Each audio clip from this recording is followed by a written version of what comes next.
Welcome to the Salmon Runs YouTube. Enjoy the video. You start by securing your data and unlinking accounts. Back up with Time Machine or a clone so you can restore later. Once done, sign out of iCloud and iMessage and disable Find My to avoid activation locks. Then make sure the MacBook Air has power and Wi-Fi, restart into recovery, press Command+R on Intel, or hold the power button on Apple Silicon so you can access Disk Utility and the reinstall options immediately. In Disk Utility, pick View Show All Devices, then select the physical internal SSD. Don't erase the container only. Erase with Apps and GUID partition map for recent Mac OS. Name the volume Macintosh HD so the installer recognizes it. Once the drive is erased, quit Disk Utility and choose Reinstall Mac OS from the recovery screen.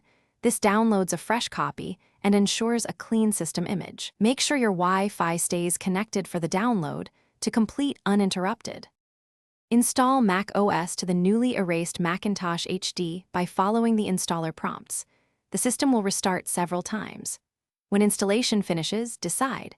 Complete Setup Assistant to verify everything works, or shut down the Mac if you're giving it to someone else so they can set it up.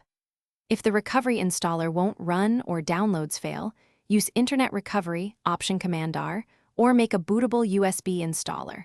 Also check firmware updates. Power. Thanks for watching. Consider subscribing if we helped you.